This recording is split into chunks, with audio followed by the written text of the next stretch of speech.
projects are concerned that were deleted from the programmed appropriations of the 2024 GAA, Mr. Chair, are for the rail sector. We have the Metro Manila Subway Project, and we also have the North-South Commuter Railway System. Tapos ang next question ko, pumayag tayo? Kayo, pumayag kayo? Yun yung tanong namin eh.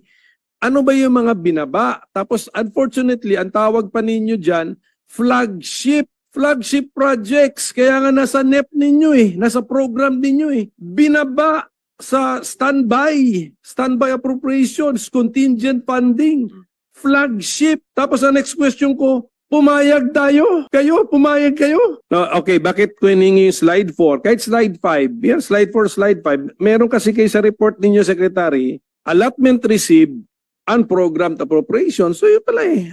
Yun na nga. So tanong ko sa unprogrammed, ano expectation ninyo na ano yung inyo dyan? Ganon yun eh. Di ba ganun nga nangyari ito, Mr. Chairman, from your NEP na programmed appropriations, mga lines, merong binaba most likely, pinababa sa unprogrammed appropriations. Yun yung tanong namin eh.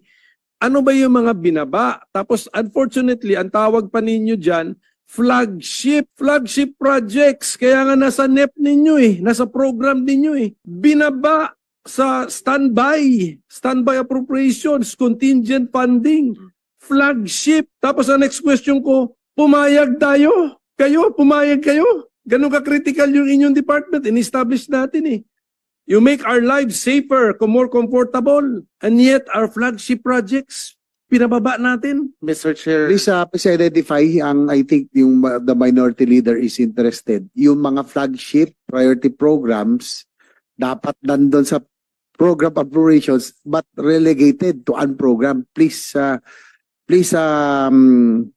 in writing, but briefly siguro kung ano po yung alam ninyo na mga na-relegate doon sa unprogrammed. Mr. Chair, we have a list here, but maybe we can put together with amounts and submit that amounts to the Senate. But as far as the projects are concerned that were deleted from the programmed appropriations of the 2024 GAA, Mr. Chair, are for the rail sector. We have the LRT Line 1 Cavite Extension Project. We have the Metro Manila Subway Project. We have the MRT Line 4 Project. We have the PNR South Long Haul Project. And we also have the North-South Commuter Railway System. For the road sector, we have the Cebu Bus Rapid Transit Project. We have the Davao Public Transport Modernization Project, the EDSA Greenways Project. And for the aviation sector, Mr. Chair, we have the U-Bohol Airport Construction and Sustainable Environment Protection Project, the new CNS ATM. And for the maritime sector, Mr. Chair, we have the Maritime Safety Capability Improvement Project Phase 1 and the Maritime Safety Enhancement Project. And finally, we also have as support to operations, the Infrastructure Preparation and Innovation Facility, or the IPIF.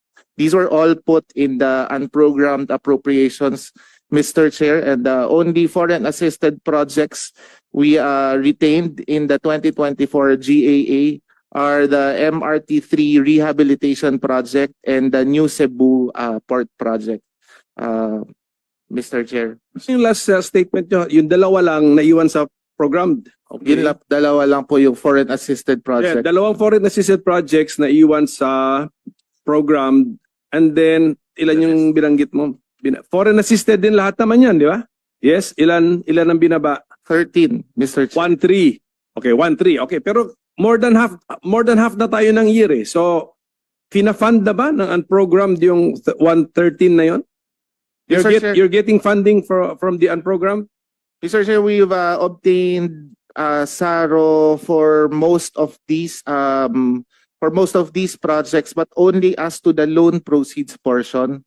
For the GOP counterpart portion of the of these foreign assisted projects, we've only obtained so far just one out of our many requests to the DBM because it requires a declaration of excess revenues before the DBM could release the GOP portion.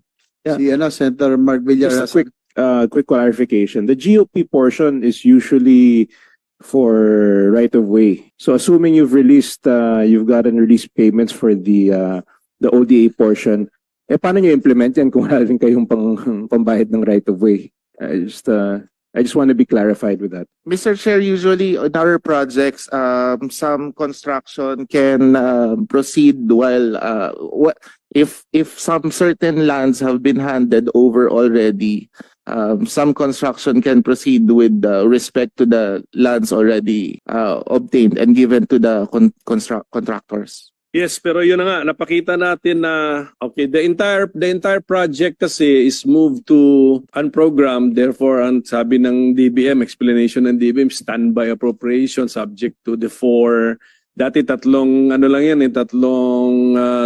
triggers, ngayon 4 na, but then pag dumating si loan proceeds, release siya as loan proceeds. Yung pala ang bad news, siyempre may government counterpart, they come from the other triggers, not from the loan proceeds. Tama eh. And then sabi nga naman na report nyo, most likely they're used for acquisition of land or payment of right of way. And then therefore, logically since flagship infra to ninyo, so logically may tatamaan dyan na meron nang na-release na loan proceeds na hindi aandar ang proyekto because the counterpart for the GOP counterpart was not released. Therefore, dyan napasok ngayon yung ating favorite ni Senator Nancy Binay, commitment fees. Tama? Pasok yan, di ba? Although yung commitment fees, as I've learned sa mga budget deliberations, medyo generic word yan. It covers the penalties for delays, but sometimes even if there's no delay, there are some commitment fees still to be paid. So yan ang nangyayari. I think si Secretary ended his presentation here by asking the cooperation of Congress. Ano ba yung last words yun? Cooperation of Congress. So tanong, did Congress cooperate for year 2024? Kayo, grabe yung trabaho ninyo. Grabe, kabarid ng subject matter ng ano mo. Did Congress help you in 2024? They help us partially po. Because we were able to get some funds also. No? But kulang po talaga yung funds that were given to us. No? In fact, one of the GOP counterpart is yung pong mga taxes, no? Yung VAT. We pay contractors coming from the loan proceeds, no? Sila binabayaran na nila yung tax, but we were not able to pay them VAT, no?